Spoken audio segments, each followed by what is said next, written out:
जय मां भगवती, जय मां दुर्गा। नवरात्रि के छठे दिन पूजित होती है मां कात्यायनी, महिषासुर मर्दिनी, शक्ति और सौंदर्य की देवी। मां का जन्म ऋषि कात्याय के तप से हुआ, इसलिए इन्हें कात्यायनी कहा गया।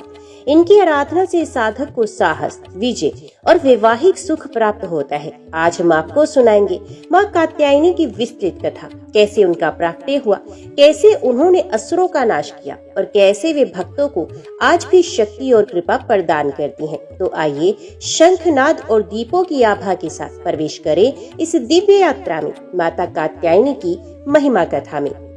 नैमिषारण्य वे पवित्र स्थान है जहाँ असंख्य ऋषि मुनि तपस्या और यज्ञों में निरंतर लगे रहते हैं। वही स्थान है जहाँ सृष्टि के अनेक रहस्य उजागर हुए। एक बार शरद ऋतु के आरंभ में जब वातावरण सुगंधित पुष्पों और मंद पवन से भर गया था, तब सभी ऋषि एक विशाल यज्ञशाला में एकत्रित हुए।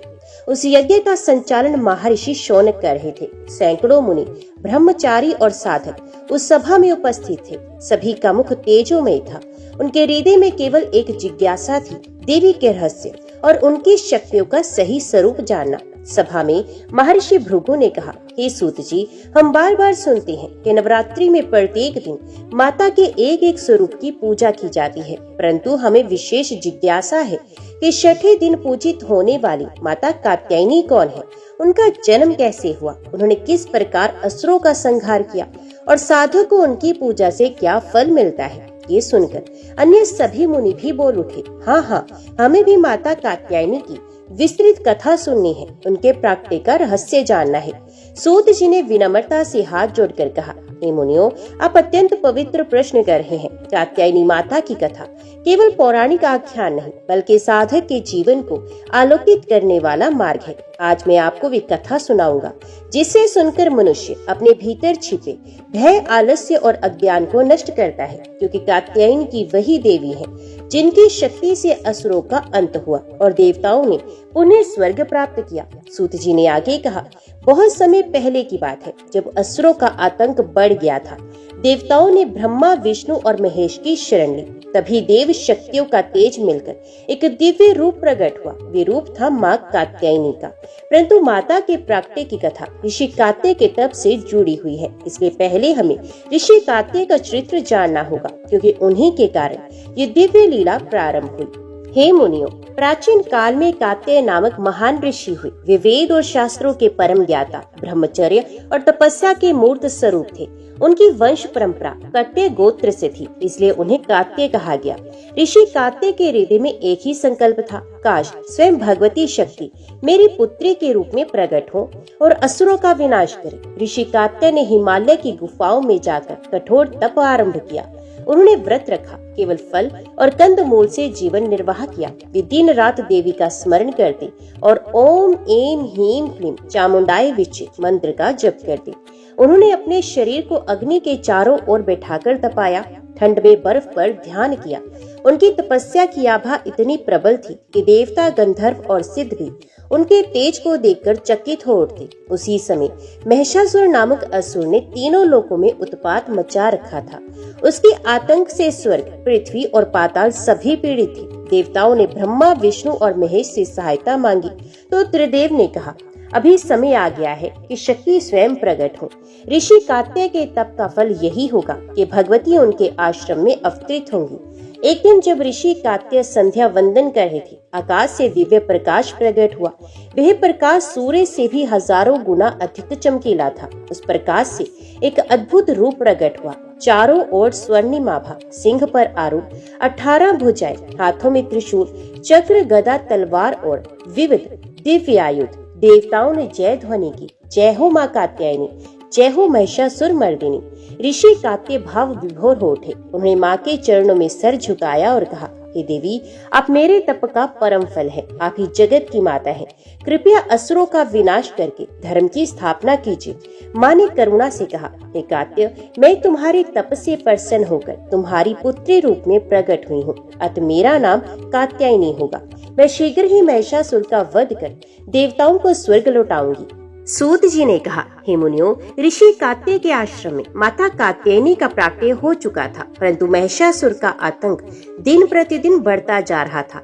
उसने देवताओं को स्वर्ग से निकाल दिया। यज्ञ वेदियां टूट गई, ऋषियों की तपोभूमियां उजड़ गई, नदियां, पर्वत और नगर उसके असुर सेनापतियों से त्रस्त हो उठे। स्वर्ग की अप्सराएं भयभीत होकर इधर उधर भाग रही थी। गंधर्व और यक्ष शिपने लगे। ये देखकर देवगण व्याकुल हो उठे। देवता ब्रह्मा, विष्णु और महेश के पास गए। वहाँ सभी देव, इंद्र, वरुण, कुबेर, अग्नि, यम एकत्रित हुए।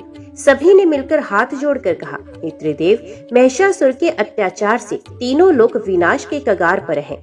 हम निराश और भयभीत हो चुके हैं। कृपया कर कोई उपाय बताइए। त्रिदेव बोले, महिषासुर का वध केवल शक्ति ही कर सकती है, इसलिए हम सबकी सामूहिक शक्तियां मिलकर देवी को असुर विनाश के लिए समर्थ बनाएंगी। ये कहकर त्रिदेव ध्यानस्थ हो गए। उनके तेज से दिव्य आभा प्रकट हुई। शिव के तेज से त्रिशूल प्रकट हुआ, विष्णु के तेज से सुदर्शन चक्र, ब्रह्मा के तेज से कमंडल और वेद, इंद्र ने वज्र प्रदान किया, वरुण ने शंख और पाश दिया, अग्नि ने शक्ति और भाला, यम ने दंड, वायु ने धनुष बाण। इन सभी दिव्य आयुधों को लेकर माता कात्यायनी का स्वरूप और भी भव्य हो गया। देवताओं ने हाथ जोड़कर स्तुति की, जय हो आदि शक्ति कात्यायनी, आप ही ब्रह्मा, विष्णु और शिव की आधार शक्ति हैं। आप ही त्रिलोक की रक्षा करने वाली हैं।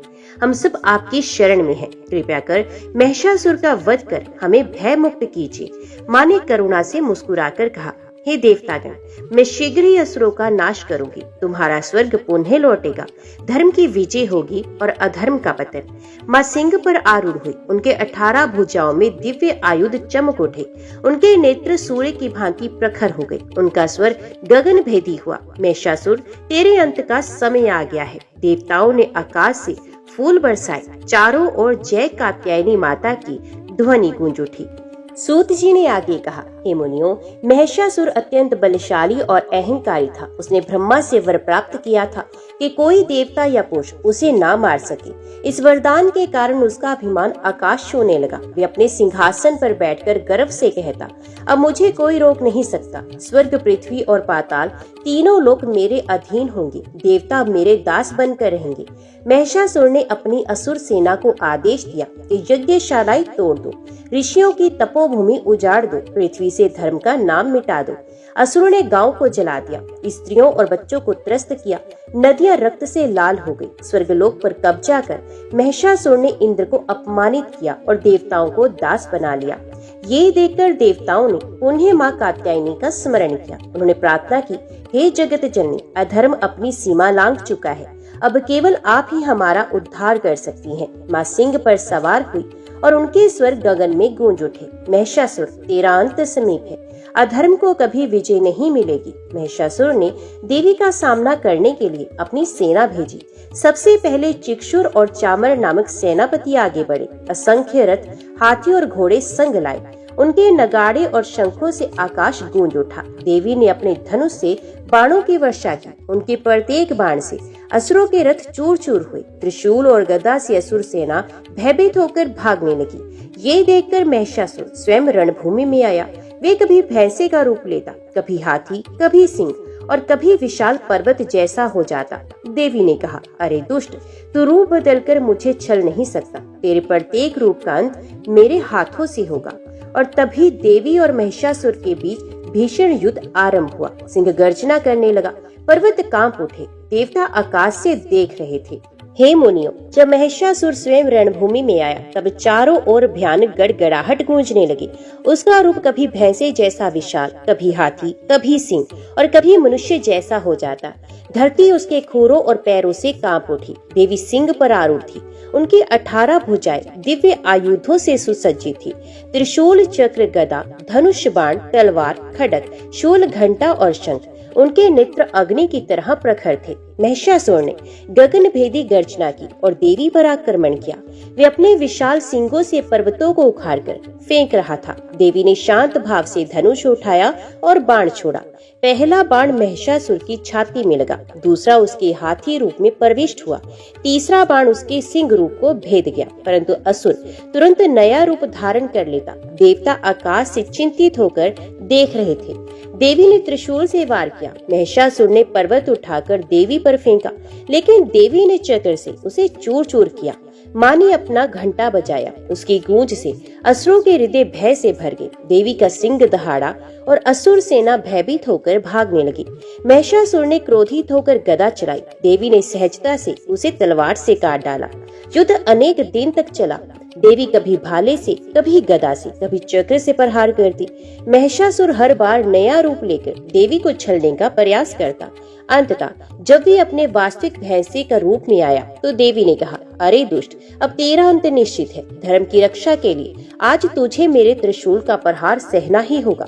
देवी सिंह से कूदकर महिषासुर की पीठ पर चढ़ गई। उन्होंने उसका सर पकड़ा और त्रिशूल सीधा उसकी छाती में भोंक दिया।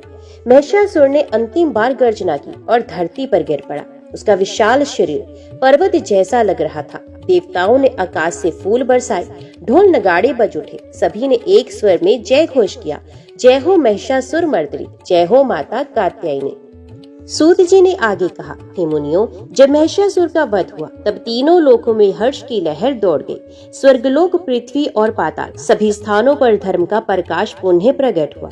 इंद्र, वरुण, अग्नि, यम, कुबेर और अन्य देवतागण आकाश से उतरकर रणभूमि में आए। उनके मुख पर प्रसन्नता और आंखों में कृतज्ञता थी। उन्होंने माँ कात्यायनी के चरणों में प्रणाम किया और कहा, जय हो महिषासुर मर्दिनी, आपके बिना हम सब निराश और असहाय थे। आपने हमारे स्वर्ग को पुनः लौटाया। आप ही जगत की आधार शक्ति हैं। देवताओं ने एक स्वर में स्तुति गाई, हे जगत जननी, आप ही सृष्टि की उत्पत्ति, पालन और संहार के कारण हैं। आप ही ब्रह्मा, विष्णु और शिव की शक्ति हैं। जब अधर्म बढ़ता है तब आप ही धर्म की रक्षा हेतु अवतरित होती हैं। आपके हाथों में आयुध केवल शस्त्र नहीं बल्कि धर्म, न्याय और सत्य के प्रतीक है। आपका सिंह साहस और निर्भीकता का प्रतीक है। हे माता कात्यायनी, हम सब आपकी शरण में हैं। कृपया कर हमें सदैव धर्म मार्ग पर चलने की प्रेरणा दीजिए। माँ कात्यायनी ने करुणा से मुस्कुराते हुए कहा, हे देवतागण, चिंता मत करो। जब जब अधर्म बढ़ेगा और धर्म संकट में पड़ेगा तब तब मैं विभिन्न रूपों में प्रकट होकर उसकी रक्षा करूंगी।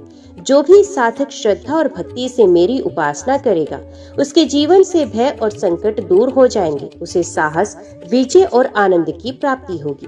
देवताओं ने पुनः माता को प्रणाम किया। इंद्र ने स्वर्ग का सिंहासन पुनः पाया। गंधर्वों ने गीत गाए, अप्सराओं ने नृत्य किया, ऋषियों ने वेद पाठ और यज्ञ किए। धरती पर धर्म और शांति स्थापित हो गई। सभी प्राणी एक स्वर में कहते थे, जय हो कात्यायनी माता, आपकी कृपा से हम भय मुक्त हुए। हे मुनियों, महिषासुर वध के पश्चात जब देवताओं ने माता की स्तुति की तब उन्होंने उनके दिव्य स्वरूप का अद्भुत दर्शन पाया। वे रूप इतना अलौकिक और तेजस्वी था कि साधारण नेत्र उसे सहन नहीं कर सकते थे। माँ सिंह पर आरूढ़ थी। उनकी आभा सूर्य से सहस्र गुना अधिक और चंद्रमा से लाखों गुना शीतल प्रतीत होती थी। उनके नेत्र कमल दल के समान थे किंतु युद्ध काल में अग्नि के समान प्रखर। माँ की 18 भुजाएं थी। हर भुजा में एक दिव्य आयुध सुशोभित हो रहा था। त्रिशूल, सुदर्शन चक्र, गदा, धनुष बाण, तलवार और खड़ग, घंटा, शंख, कमंडल और वर्द मुद्रा। माँ के वस्त्र रक्त वर्ण थे जो वीर रस और शक्ति का प्रतीक है। गले में खिले हुए कमलों की माला थी जिसमें शांति और सौंदर्य प्रकट होता है। उनके माथे पर अर्धचंद्र विराजित था जिससे उनके स्वरूप में चंद्रमा की शीतलता झलकती थी। उनके कर्णों में झूमर लटक रहे थे और उनकी मुस्कान करुणा से भरी थी। सूत जी ने कहा कि हे मुनियों, माँ का स्वरूप केवल बाहरी रूप में नहीं देखा जाना चाहिए। उनकी 18 भुजाएं ये सिखाती हैं कि साधक को जीवन में अनेक गुण धारण करने चाहिए। साहस, धैर्य, करुणा, न्याय, विवेक, विनम्रता, पराक्रम, भक्ति और ज्ञान। उनका सिंह ये सिखाता है कि साधक को अपने भीतर के भय और आलस्य पर विजय पाकर सिंह जैसी निर्भीकता प्राप्त करनी चाहिए। उनका त्रिशूल ये बताता है कि मनुष्य को अपने मन, वचन और कर्म तीनों को शुद्ध रखना चाहिए। देवताओं ने कहा कि हे माता, आपके स्वरूप का दर्शन करने से हमारे हृदय से भय मिट गया। हमें अनुभव हो रहा है कि आप केवल युद्ध की देवी ही नहीं बल्कि करुणा और मातृत्व की भी मूर्ति हैं। आप ही शरणागत की रक्षा करने वाली और धर्म की आधारशिला है। सूत जी ने आगे कहा, कि हे मुनियों, नवरात्रि के छठे दिन माता कात्यायनी की विशेष पूजा का विधान है। इस दिन साधक श्रद्धा और भक्ति से उनकी आराधना करता है तो उसे असाधारण शक्ति, साहस और आत्मबल की प्राप्ति होती है। कहते हैं कि इस तिथि पर की गई उपासना से विवाह में आने वाली बाधाएं भी दूर होती हैं। इस व्रत के नियम है कि प्रातः काल स्नान कर स्वच्छ वस्त्र धारण करें, पूजन स्थल को गंगा जल से शुद्ध करें, माँ कात्यायनी का चित्र या मूर्ति स्थापित करें, लाल वस्त्र, लाल फूल और चंदन से पूजन करें, धूप दीप नैवेद्य और पुष्प अर्पित करें, ओम एम ह्रीम कात्यायनी नमः मंत्र का जप करें। पूजन के लिए विशेष रूप से ये सामग्री रखनी चाहिए, जैसे लाल कमल या गुलाब के फूल, शहद और गुड़ का नैवेद्य, हल्दी और सिंदूर, केले और अनार का फल, घी का दीपक। कन्याओं का पूजन इस दिन अत्यंत फलदायी माना गया है। कहते हैं कि 9 वर्ष से कम आयु की बालिकाओं को भोजन कराना और उनका आशीर्वाद लेना माँ कात्यायनी की सीधी कृपा प्राप्त कराता है। जो स्त्रियां और कन्याएं विवाह की इच्छा रखती हैं, यदि वे श्रद्धा पूर्वक इस व्रत को करती हैं, तो उन्हें उत्तम जीवन साथी और पारिवारिक सुख प्राप्त होता है। कहा जाता है कि इस दिन साधक को ध्यान में माँ का स्पष्ट रूप अनुभव होता है। कभी वे अपने भीतर से एक तेजस्वी प्रकाश देखता है तो कभी हृदय में अद्भुत साहस और निर्भीकता अनुभव करता है। ये माँ की कृपा का प्रत्यक्ष प्रमाण है। हे मुनियों, द्वापर युग में जब श्री कृष्ण ब्रज में बाल्यकाल बिता रहे थे, तब वहाँ की गोपियाँ उनके रूप और गुणों पर मोहित थी। वे मन ही मन यही चाहती थी कि श्री कृष्ण उनके ही पति बने। गोपियाँ जानती थी कि ये इच्छा सामान्य पूजा से पूरी नहीं होगी, इसलिए उन्होंने माँ कात्यायनी का स्मरण किया। ब्रज की पवित्र यमुना तट पर कार्तिक मास में गोपियाँ प्रतिदिन स्नान करने जाती। वे मिट्टी का उपटन लगाकर अपने शरीर को शुद्ध करती, यमुना में स्नान कर जल की अंजलि से माता को प्रणाम करती, फिर रेत से ही माता कात्यायनी की मूर्ति बनाकर उनकी पूजा भी करती। वे केवल दूध, दही और फल खाकर व्रत का पालन करती। पूजन के समय वे सभी मिलकर ये प्रार्थना करती कि हे माता कात्यायनी, हम सब आपका आश्रय लेती हैं। हमारी एक ही मनोकामना है, श्री कृष्ण हमारे पति हों, हमें वही वर प्रदान कीजिए। गोपियाँ अत्यंत दृढ़ निश्चय के साथ इस व्रत को निभाती। वे ठंडी सुबह में भी यमुना तट पर जाती, व्रत के नियमों का पालन करती और मन को कृष्ण पर केंद्रित रखती। ब्रजवासियों को देखकर लगता था कि मानो ये कन्याएं दिव्य साधना कर रही हों। माँ कात्यायनी उनकी भक्ति से अत्यंत प्रसन्न हुई। उन्होंने हृदय से आशीर्वाद दिया, हे गोपिकाओं, तुम्हारी श्रद्धा अद्भुत है, तुम्हारा व्रत सफल होगा, कृष्ण तुम्हारे जीवन के अंग बनेंगे और तुम्हारी मनोकामना पूर्ण होगी। एक दिन जब गोपियां व्रत के बाद यमुना में स्नान कर रही थी, तब श्री कृष्ण ने उनकी वस्त्रावली चुराकर वृक्ष पर रख दी। गोपियां शर्माकर जल में छिप गई। श्री कृष्ण ने हंसते हुए कहा, यदि तुम अपनी वस्त्रावली चाहती हो तो जल से बाहर आकर हाथ जोड़कर मुझे प्रणाम करो। गोपियों ने लज्जा के साथ आज्ञा का पालन किया। श्री कृष्ण ने उन्हें आशीर्वाद देते हुए कहा, तुम्हारा व्रत सफल हुआ, मैं अवश्य ही तुम्हारे हृदय का प्रिय बनूंगा, तुम सब मुझ में आत्मिक रूप से जुड़ जाओगी। इस प्रकार गोपियों का कात्यायनी व्रत सफल हुआ। सूत जी ने कथा सुनाते हुए आगे कहा कि हे मुनियों, माता कात्यायनी के अनेक नाम प्रचलित है। भिन्न भिन्न अवसरों और भावों में भक्त इन्हें विभिन्न नामों से पुकारते हैं। कात्यायनी, महिषासुरमर्दिनी, शक्ति स्वरूपिणी, भवानी, जयदायिनी, वरदायिनी। माँ का स्वरूप केवल बाहरी नहीं बल्कि गहन रहस्यों से भरा है। उनका सिंह वाहन निर्भीकता और आत्मबल का प्रतीक है। उनकी 18 भुजाएं ये दर्शाती हैं कि साधक को जीवन में बहुआयामी गुणों का विकास करना चाहिए। उनके हाथों के आयुध पाप, अधर्म और अज्ञान को नष्ट करने वाले साधन हैं।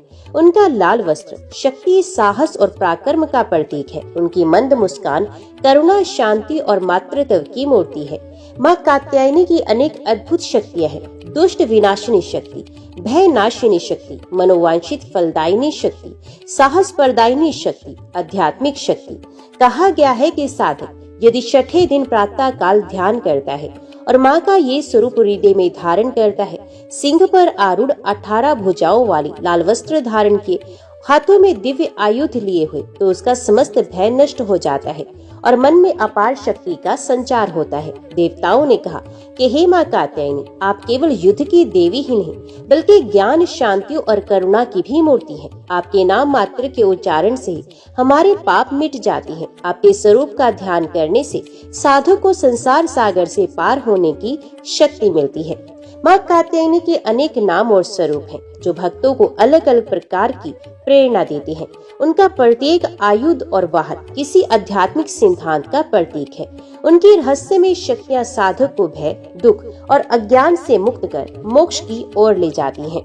हे मुनियों, जिन साधकों ने श्रद्धा और भक्ति से माँ कात्यायनी की उपासना की, उन्हें केवल सांसारिक ही नहीं बल्कि आध्यात्मिक फल भी प्राप्त हुए। उनकी उपासना साधक के जीवन को भय मुक्त, सुख में और धन्य बनाती है। माँ की कृपा से साधक को अनेक प्रकार के भौतिक लाभ मिलते हैं। भय निवारण, विवाह में सफलता, धन समृद्धि, रोग निवारण, शत्रु पर विजय। साधक को केवल सांसारिक नहीं बल्कि उच्च आध्यात्मिक फल भी प्राप्त होते हैं।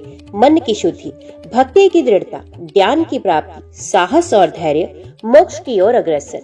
कथा में वर्णित है कि अनेक भक्तों ने माँ की उपासना से चमत्कारिक अनुभव किए। किसी को कठिन युद्ध में विजय मिली, किसी को संतान की प्राप्ति हुई, किसी के घर में ऐश्वर्य आ गया और किसी को आध्यात्मिक आनंद की अनुभूति हुई। देवताओं ने कहा, हे माता, आपके पूजन से देवगण भी शक्तिशाली होते हैं। आप ही से हमें विजय प्राप्त होती है। आप ही हमें धर्म पालन की प्रेरणा देती हैं। आपके बिना हमारा अस्तित्व अधूरा है। माँ कात्यायनी की उपासना साधक को ये संदेश देती है कि भय और अधर्म चाहे जितना बड़ा हो, सच्ची श्रद्धा और भक्ति से उसका नाश संभव है। उपासना केवल फल प्राप्त करने के लिए नहीं बल्कि आत्मा को परमात्मा से जोड़ने के लिए भी होनी चाहिए। माँ कात्यायनी की महिमा केवल शास्त्रों में ही नहीं बल्कि लोक कथाओं और जन श्रुतियों में भी गाई जाती है। गाँव गाँव, नगर नगर, यहाँ तक कि चरवाहों और किसानों के बीच माँ की महिमा पीढ़ी दर पीढ़ी सुनाई और गाई जाती है। इन कथाओं में माँ की कृपा का प्रत्यक्ष अनुभव होता है। कहते हैं, प्राचीन काल में एक कन्या का विवाह बार बार विफल हो जाता था। पिता असहाय थे और परिवार निराश। तब उस कन्या ने नवरात्रि में माँ कात्यायनी का व्रत किया। छठे दिन उसने माँ के चरणों में प्रणाम कर ये प्रार्थना की कि हे माता, यदि आप मेरी सच्ची माँ है तो मेरी लाज रख लीजिए। व्रत समाप्त होते ही योग्य वर स्वयं उसके घर आया और विवाह संपन्न हुआ। तभी से लोक में कहा जाने लगा कि कात्यायनी व्रत से विवाह की बाधाएं मिट जाती हैं। एक लोक कथा ये भी प्रचलित है कि कभी एक गांव में राक्षस उत्पात मचाने लगा। लोग भयभीत होकर भागने लगे। गांव की स्त्रियों ने सामूहिक रूप से माँ कात्यायनी का पूजन किया। उसी रात भयंकर तूफान उठा और वही राक्षस अचानक मृत पाया गया। लोगों ने समझा कि यह माँ की प्रत्यक्ष कृपा है। एक अन्य कथा है, एक साधक असाध्य रोग से पीड़ित था। वे माँ कात्यायनी की मूर्ति के सामने बैठकर रोज मंत्र जप करता। कुछ ही दिनों में उसका रोग मिट गया और वे स्वस्थ हो गया। उसने आजीवन माँ की सेवा का व्रत लिया। गांव में किसान आज भी मानते हैं कि यदि फसल पर विपत्ति आ जाए, सूखा, बाढ़ या कीट का आक्रमण हो, तो माँ कात्यायनी का पूजन करने से फसल बच जाती है। इसलिए कई क्षेत्रों में माँ की विशेष पूजा खेतों के बीच ही की जाती है। इन लोक गाथाओं से ये स्पष्ट होता है कि माँ केवल स्वर्ग और देवताओं की ही नहीं बल्कि सामान्य मनुष्यों की भी रक्षक है। जो भी सच्चे मन से माँ को पुकारता है, उसकी रक्षा माँ स्वयं करती है। चाहे बाधा विवाह की हो, शत्रु की हो या रोग की, माँ की कृपा से सबका अंत होता है। जय माँ भगवती, जय माँ दुर्गा। प्राचीन काल की बात है, जब जब धर्म क्षीण होता तब तब ऋषि मुनि एकत्रित होकर उपाय खोजते। भारतवर्ष में एक दिव्य तीर्थ है जिसे नैमिषारण्य कहते हैं। वहाँ सतयुग से ही महर्षि लोग तपस्या करते रहे हैं। यज्ञ भूमि के मध्य विशाल वेदी पर अनगिनत ऋषि बैठे थे। सबका मन एकाग्र था और वायुमंडल में वेद मंत्रों की गूंज थी। इन ऋषियों के प्रधान थे महर्षि शौनक। उनके साथ अत्रि, भारद्वाज, कनव, वशिष्ठ, विश्वामित्र, अंगिरा आदि महान तपस्वी भी उपस्थित थे। सबके चेहरे तेजस्वी थे और नेत्रों में ब्रह्म ज्ञान की गहराई झलकती थी। वहाँ एक विशेष अतिथि भी पधारे थे, सूत जी, जो व्यास जी के शिष्य और महाभारत सहित अनेक पुराणों के प्रवक्ता थे। सभा आरंभ हुई। महर्षि शौनक ने कहा, हे सूत जी, हम सब जिज्ञासु हैं। आप तो सर्व शास्त्रों के पारंगत हैं।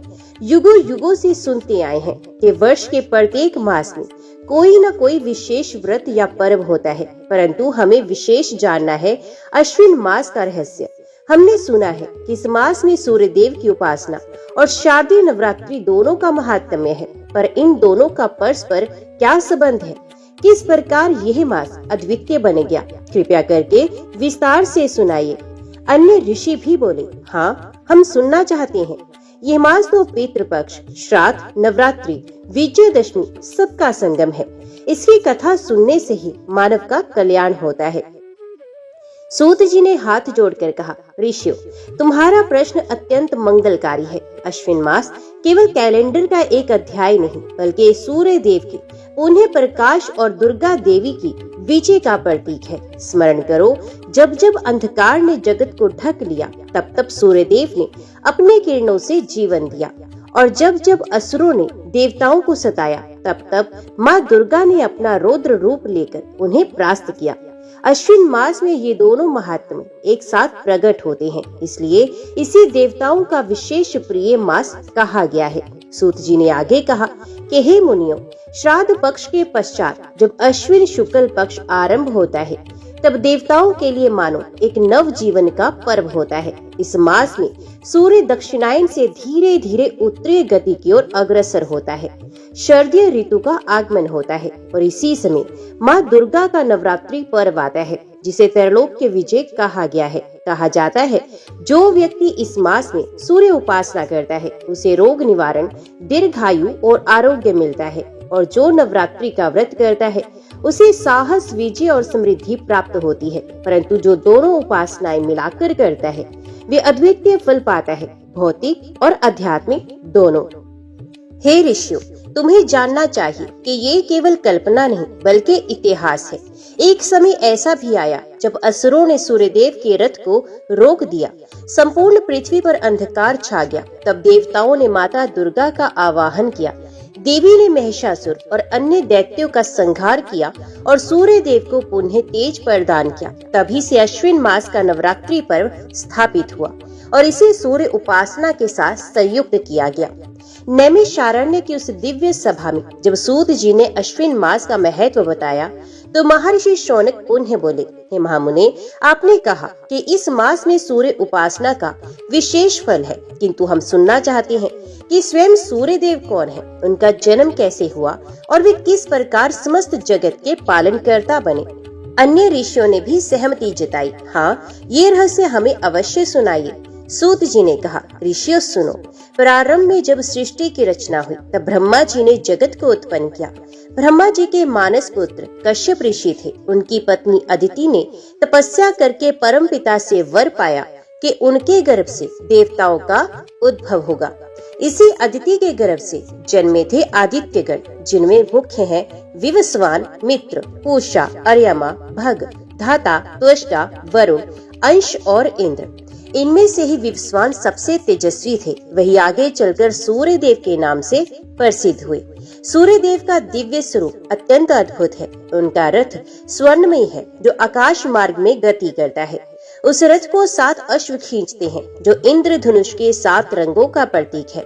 सूर्य देव के सारथी हैं अरण्य कश्यप नामक अरुण। अरुण का आधा शरीर पक्षी रूप और आधा मानव रूप है। वही रथ को स्थिर और गतिमान रखते हैं। सूर्य देव त्रिलोकी के जीवन दाता है। उनकी किरणों से ही प्राणियों का पोषण होता है, अन्न जल उत्पन्न होता है और वनस्पति हरी भरी रहती है। ऋषियों, सूर्य देव के अनेक नाम हैं, जिनका स्मरण करने से पाप नष्ट होते हैं। आदित्य, भास्कर, दिवाकर, सविता, सूर्य, मर्तंड, विवस्वान। इन नामों का जप करने मात्र से ही रोग निवारण होता है और आयु बढ़ती है। एक समय देवता और दानवों में युद्ध हुआ। दानव बलवान थे, तब देवताओं ने सूर्य देव की शरण ली। सूर्य ने अपनी किरणों से दानवों की शक्ति क्षीण कर दी। एक अन्य प्रसंग है, जब महर्षि अगस्त्य ने समुद्र पिया, तब उन्होंने सूर्य से ही शक्ति प्राप्त की। राजा इक्ष्वाकु और उनके वंशजों ने भी सूर्य उपासना से ही दीर्घायु और समृद्धि पाई। महाभारत में भी कर्ण को सूर्य पुत्र कहा गया। सूर्य देव ने उसे दिव्य कवच और कुंडल दिए थे। हे ऋषियों, सूर्य का उपासक कभी दरिद्र नहीं होता। विशेषकर अश्विन मास में यदि कोई व्यक्ति प्रातः काल स्नान कर सूर्य को अर्घ्य देता है और आदित्य हृदय स्तोत्र का पाठ करता है, तो उसे असीम फल मिलता है। जैसे राजाओं को विजय मिलती है, रोगी निरोग होता है, संतानहीन को संतान प्राप्त होती है और साधक को आत्म ज्ञान की सिद्धि मिलती है। अतः हे मुनियों, सूर्य देव का महात्म्य अनंत है, जिनकी किरणें जीवन का आधार है। उन्हीं की उपासना अश्विन मास में नवरात्रि के साथ करने से 2 गुना फल मिलता है। इस अध्याय का श्रवण करने से श्रोताओं को आरोग्य, आयु और ऐश्वर्य प्राप्त होता है। नैमिषारण्य की सभा में महर्षि शौनक ने पुनः सूत जी से कहा, हे महामुने, आपने सूर्यदेव का महात्म्य विस्तार से सुनाया, अब हमें ये भी सुनाइए कि अश्विन मास में मनाए जाने वाले शारदीय नवरात्रि का प्रारंभ कैसे हुआ, क्यों इस मास में माता दुर्गा की विशेष पूजा की जाती है और महिषासुर का वध किस प्रकार हुआ। तो सूत जी ने कहा, ऋषियों, प्राचीन काल की ये कथा है। एक बार त्रिलोक्य में महिषासुर नामक असुर का अत्याचार बढ़ गया। वह अत्यंत पराक्रमी और बलवान था। तपस्या से उसने ब्रह्मा जी को प्रसन्न किया और वर मांग लिया कि कोई देवता, दानव या पुरुष उसे पराजित ना कर सके। वर पाकर महिषासुर ने तीनों लोकों पर आक्रमण किया। उसने देवराज इंद्र को स्वर्ग से निकाल दिया। यम, वरुण, अग्नि, वायु सब देवता भयभीत होकर भाग गए। ऋषियों की यज्ञ वेदियां उजड़ गई। पृथ्वी पर धर्म कार्य रुक गया। देवता अत्यंत दुखी होकर ब्रह्मा, विष्णु और महेश की शरण में चले गए। जब त्रिदेव ने देवताओं की करुणा सुनी तो वे अत्यंत क्रोधित हो उठे। उनके क्रोध से एक अद्भुत तेज प्रकट हुआ। ब्रह्मा, विष्णु, शिव का तेज मिलकर एक दिव्य स्त्री रूप में परिणित हुआ। इंद्र, वरुण, अग्नि, यम, कुबेर, वायु सभी देवताओं ने भी अपना तेज उसमें मिला दिया। इस प्रकार एक अलौकिक देवी का प्राकट्य हुआ, महाशक्ति दुर्गा। देवताओं ने उन्हें विविध अस्त्र शस्त्र दिए। शिव ने त्रिशूल, विष्णु ने चक्र, इंद्र ने वज्र, वायु ने धनुष बाण, वरुण ने शंख, हिमालय ने सिंह वाहन। सिंह पर आरूढ़ होकर देवी ने दानवों की ओर प्रस्थान किया। देवी के तेज से तीनों लोग आलोकित हो उठे। जब महिषासुर ने ये समाचार सुना कि कोई स्त्री युद्ध करने आई है तो वे उपहास करने लगा। पहले उसने अपने असुरों की सेना भेजी। चंडमुंड, रक्तबीज, धूम्राक्ष, चीक्षुर, चामर, ये सब असुर एक एक कर देवी के हाथों से मारे गए। अंत में स्वयं महिषासुर युद्ध भूमि में आया। कभी वे महेश का रूप धरता, कभी सिंह का, कभी हाथी का, तो कभी पुरुष का। उसकी माया अनंत थी, किंतु देवी ने अपने त्रिशूल और चक्र से उसका एक एक रूप नष्ट कर दिया। अंततः जब वे महेश रूप में आक्रमण करने लगा, तब देवी ने सिंह से कूदकर उसके वक्षस्थल पर प्रहार किया और त्रिशूल भेद दिया। इस प्रकार महिषासुर का संहार हुआ। महिषासुर वध के पश्चात देवता प्रसन्न होकर स्तुति करने लगे, हे जगत माता, आप ही ब्रह्मा, विष्णु और शिव की आदि शक्ति हैं। आप ही लक्ष्मी, आप ही सरस्वती और काली के रूप में प्रकट होती हैं। आपके बिना त्रिलोक्य का पालन संभव नहीं। आप ही धर्म की रक्षा करती हैं और अधर्म का संहार करती हैं। तो देवी ने उत्तर दिया, हे देवताओं, जब जब संसार में अधर्म बढ़ेगा तब तब मैं विभिन्न रूपों में प्रकट होकर दुष्टों का नाश करूंगी। तुम्हारे कल्याण के लिए मैं सदैव तत्पर हूँ। विशेषकर अश्विन मास में जो मेरी पूजा करेगा उसे असीम शक्ति और विजय प्राप्त होगी। इसी प्रसंग से शारदीय नवरात्रि की स्थापना हुई। देवताओं ने निश्चय किया कि हर वर्ष अश्विन शुक्ल प्रतिपदा से नवमी तक माँ दुर्गा की आराधना करेंगे। दशमी के दिन महिषासुर पर विजय की स्मृति में विजयदशमी का पर्व मनाया जाएगा। तब से ये परंपरा चली आ रही है। राजा महाराजाओं ने भी युद्ध या विशेष कार्य से पहले नवरात्रि का व्रत किया।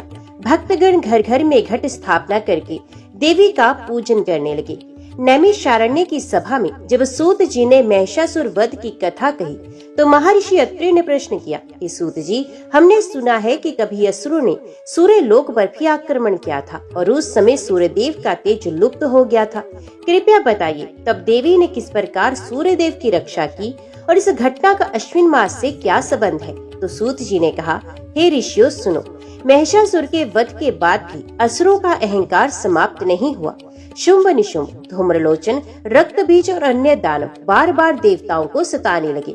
उनमें से एक दैत्य था अंधकासुर। उसने सोचा, देवताओं की शक्ति का मूल सूर्य है। यदि मैं सूर्य देव को ही वश में कर लूं, तो त्रिलोक्य अपने आप मेरे अधीन हो जाएगा। ये सोचकर उसने असुरों की विशाल सेना लेकर सूर्य लोक पर आक्रमण किया। दैत्य की सेना जब सूर्य लोक पहुंची तो आकाश अंधकार से भर गया। अंधकासुर ने माया जाल से सूर्य के सप्त अश्वों को बांध लिया। सूर्य का रथ थम गया और उनका तेज क्षीण होने लगा। तत्काल ही तीनों लोग प्रभावित हुए। पृथ्वी पर अंधकार छा गया। वनस्पतियां मुरझाने लगी। ऋषियों के यज्ञ ठहर गए। मनुष्यों में भय व्याप्त हो गया। देवता घबराकर उन्हें माता दुर्गा का आवाहन करने लगे। तभी हिमालय की कंदराओं से एक अद्भुत गर्जना सुनाई दी। सिंह पर आरूढ़ माता दुर्गा प्रकट हुई। उनके 10 हाथों में विविध अस्त्र शस्त्र शोभित थे। उनकी आंखों से प्रचंड ज्वाला निकल रही थी। देवताओं ने स्तुति की, हे जगत माता, आप ही त्रिलोक्य की रक्षा करने वाली हैं। यदि आज आपने सहायता ना की तो जगत नष्ट हो जाएगा। देवी ने आश्वासन दिया, हे देवताओं, चिंता मत करो। आज मैं सूर्यदेव को उन्हें तेज प्रदान करूंगी और दैत्यों का नाश करूंगी। माँ दुर्गा रणभूमि में पहुंची। अंधकासुर ने उनका उपहास किया। एक स्त्री मुझे युद्ध में चुनौती देती है, किंतु देवी ने क्रोधित होकर सिंह से कूदकर दैत्य पर आक्रमण किया। उन्होंने त्रिशूल से उसके माया जाल को भेद दिया। चक्र से उसके सहस्त्र अस्त्रों का संहार किया। जब अंधकासुर रक्त वर्षा करने लगा तो देवी ने काली का रूप धारण कर उस रक्त को पी लिया। अंत में देवी ने प्रचंड गर्जना करते हुए त्रिशूल से दैत्य का हृदय भेद किया। अंधकासुर भूमि पर गिरा और प्राणहीन हो गया। देवताओं ने जय जयकार की, जय माँ दुर्गे, जय सूर्य रक्षिका। ज्यों ही दैत्य मारा गया, सूर्य देव के 7 अश्व मुक्त हो गए। उनका रथ पुण्य गति करने लगा और उनका तेज सहस्त्र गुना बढ़ गया। सूर्य देव ने माता दुर्गा को प्रणाम किया और कहा, हे जगत माता, आपके बिना मैं अंधकार में डूब गया था। आपने ही मुझे पुण्य ज्योति प्रदान की है। मैं सदा आपके साथ उपासना में स्मरण किया जाऊंगा। माता दुर्गा ने कहा, सूर्यदेव, अब ये संकल्प हो कि जो अश्विन मास में तुम्हारी और मेरी संयुक्त पूजा करेगा उसका कोई संकट शेष ना रहेगा। तुम स्वास्थ्य और आरोग्य दोगे, मैं विजय और समृद्धि दूंगी। तब से ये परंपरा चली कि अश्विन मास की नवरात्रि में सूर्य उपासना का भी विशेष विधान है। नैमिषारण्य की सभा में महर्षि कणव ने सूत जी से कहा, हे महामुने, आपने बताया कि माता दुर्गा ने स्वयं सूर्यदेव की रक्षा की और दोनों की संयुक्त उपासना का विधान किया। अब हमें ये भी बताइए कि क्या किसी राजा या भक्त ने इस व्रत को करके प्रत्यक्ष फल पाया? तो सूत जी ने कहा, हे मुनियों, एक समय अवंती नगरी में सुधर्मा नामक एक धर्मप्रिय राजा राज्य करता था। विद्यालु, सत्य प्रिय और प्रजा वत्सल था। उसके राज्य में न चोरी होती थी न दुष्कर्म। सब प्रजा सुखी और समृद्ध थी। किंतु एक बार भयानक संकट आ पड़ा। अकाल पड़ गया, वर्षा बंद हो गई, नदियां सूख गई, अन्न दुर्बल हो गया। साथ ही पड़ोसी राज्य से असुर प्रवृत्ति वाला एक दैत्य राज युद्ध की तैयारी करने लगा। राजा चिंतित हुआ और अपने मंत्रियों से बोला, ये सब किस कारण से हो रहा है? प्रजा भूख से तड़प रही है और शत्रु आक्रमण की तैयारी कर रहा है। इसका उपाय क्या है? तभी नगर में एक तपस्वी ऋषि कौशिक पधारे। उन्होंने राजा से कहा, हे नरेश, ये अश्विन मास का समय है। इस मास में यदि कोई श्रद्धा से माता दुर्गा की नवरात्रि और सूर्य उपासना दोनों करता है तो सभी संकट मिट जाते हैं। तुम घट स्थापना करो, दुर्गा सप्तशती का पाठ कराओ और प्रतिदिन उदय काले सूर्य देव को अर्घ्य अर्पित करो। नवमी के दिन कन्या पूजन और दशमी को विजय यज्ञ करो, तब तुम्हारा संकट नष्ट होगा। राजा ने गुरु के वचन स्वीकार किए और उसी क्षण संकल्प लिया। अश्विन शुक्ल प्रतिपदा को राजा ने स्नान ध्यान करके कलश स्थापना की। रानी और राजकुमारियों ने भी उपवास किया। राजमहल में वेद मंत्र और दुर्गा सप्तशती का पाठ होने लगा। प्रत्येक प्रातः राजा गंगा जल से स्नान करके पूर्व दिशा में खड़े होकर सूर्य देव को अर्घ्य देते। वे आदित्य हृदय स्तोत्र का जप करते और सूर्य के सहस्त्र नाम का पाठ करते। फिर राजमहल में जाकर माता दुर्गा के नव स्वरूपों की पूजा करते। इस प्रकार नवरात्रि के दिन अत्यंत श्रद्धा से बीते। उधर शत्रु राज ने अपनी सेना लेकर आक्रमण किया, किंतु जैसे ही उसने युद्ध भूमि में प्रवेश किया, आकाश में सूर्य का प्रकाश तीव्र हो गया और माता दुर्गा का सिंह गर्जन करने लगा। शत्रु सेना भ्रमित होकर एक दूसरे से ही लड़ने लगी। राजा सुधनवा की थोड़ी सी सेना ही पर्याप्त सिद्ध हुई। दैत्यराज भयभीत होकर भाग गया। उसी समय वर्षा भी होने लगी। नदियां भर गई, खेतों में हरियाली आ गई। प्रजा का दुख मिट गया और नगर में उत्सव मनाया गया। नवमी के दिन राजा ने कन्या पूजन और ब्राह्मण भोज किया। दशमी को उसने विजय यज्ञ संपन्न किया। देवताओं ने आकाश से पुष्प वृष्टि की। राजा ने घोषणा की कि हर वर्ष अश्विन मास में हम नवरात्रि और सूर्य उपासना का संयुक्त व्रत करेंगे। यही हमारी परंपरा होगी। तब से उस राज्य में ये परंपरा निरंतर चलती रही। नैमिषारण्य की सभा में महर्षि भारद्वाज ने सूत जी से कहा, हे महामुने, हमने सुना कि राजा सुधन्वा ने नवरात्रि और सूर्य उपासना दोनों करके अपना संकट दूर किया। अब कृपया ये विस्तार से बताइए कि दुर्गा सप्तशती का पाठ और सूर्य सहस्त्रनाम का जब साथ साथ होते हैं तो उनका विशेष प्रभाव क्या होता है। सूत जी ने कहा, हे ऋषियों, ये प्रश्न अत्यंत पवित्र है। दुर्गा सप्तशती और सूर्य सहस्त्रनाम दोनों ही स्वयं सिद्ध मंत्र ग्रंथ हैं। दुर्गा सप्तशती में माँ की नव दुर्गा, चंडिका, महिषासुर मर्दिनी और कात्यायनी आदि रूपों की स्तुतियाँ हैं। सूर्य सहस्त्रनाम में आदित्य, भास्कर, दिवाकर आदि सहस्त्र नामों का संकलन है। इन दोनों का संयुक्त पाठ मानो शक्ति और तेज का संगम है। सप्तशती का पाठ करने से शत्रु नष्ट होते हैं, भय दूर होता है, धन, संतान और आरोग्य की प्राप्ति होती है। कहा गया है कि जो प्रातः काल, मध्याह्न या संध्या काल में सप्तशती का एक अध्याय भी पढ़ता है, उसकी रक्षा स्वयं माँ चंडिका करती हैं।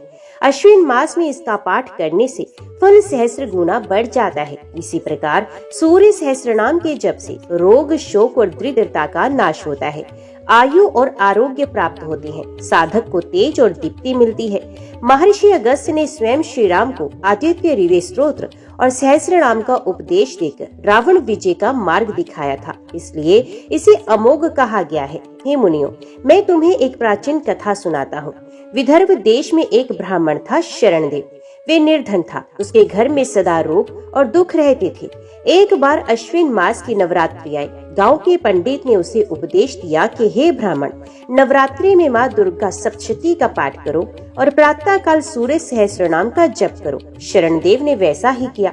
9 दिनों तक उसने उपवास करके सप्तशती का पाठ किया और प्रतिदिन प्रातः काल सूर्य को अर्घ्य देकर सहस्त्रनाम जपा।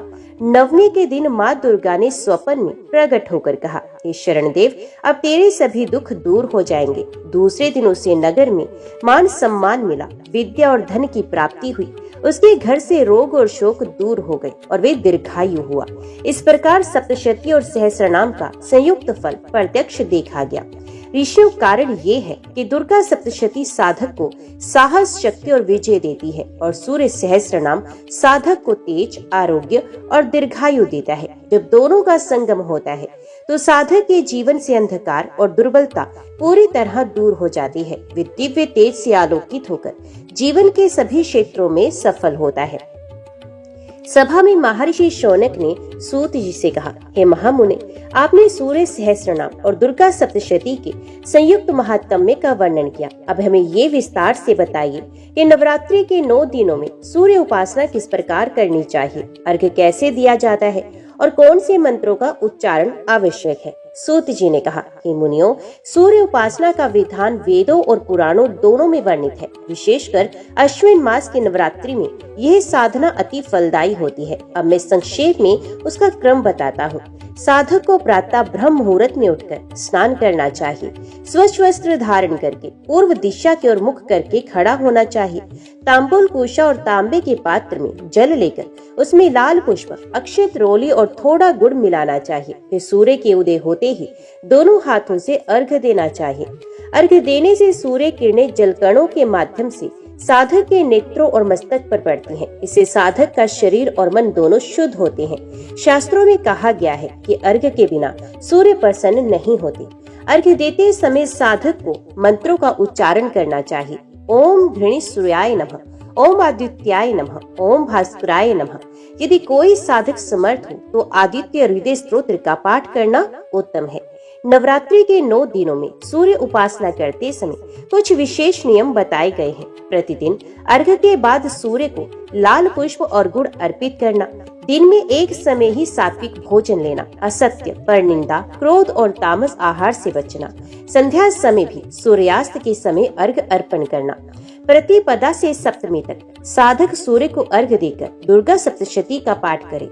अष्टमी और नवमी विशेष अर्घ्य में गन्ने का रस या गुड़ मिलाकर सूर्य को अर्पित करे। दशमी, विजयादशमी, इस दिन विजय अर्घ्य अर्पित किया जाता है। इसमें हल्दी, कुमकुम और चंदन मिलाकर सूर्य को जल चढ़ाया जाता है। सभा में महर्षि अंगिरा ने सूत जी से कहा, हे महामुने, नवरात्रि में अष्टमी और नवमी का विशेष महत्व बताया गया है। कृपया बताइए कि इन दिनों सूर्य और देवी की कृपा कैसे प्रकट होती है। सूत जी ने कहा, हे मुनियों, नवरात्रि की अष्टमी और नवमी परम पवित्र तिथियां हैं। इन दिनों माता दुर्गा का उग्र रूप चरम पर होता है और सूर्य देव का तेज भी विशेष प्रभावी होता है। इसलिए इन तिथियों पर उपासना करने से साधक के जीवन में अद्भुत परिवर्तन आता है। अष्टमी को माँ महागौरी की पूजा होती है। इस दिन कन्या पूजन और बलिदान का विशेष विधान है। जो साधक अष्टमी को प्रातः काल सूर्य को अर्घ्य देकर ओम आदित्याय नमः का जप करता है और फिर माँ दुर्गा को पुष्प, दीप और नैवेद्य अर्पित करता है, उसे दुर्गा और सूर्य दोनों की संयुक्त कृपा मिलती है। ऐसा करने से रोग निवारण, शत्रु विनाश, असाधारण तेज और स्त्रियों को सुहाग और संतान सुख मिलता है।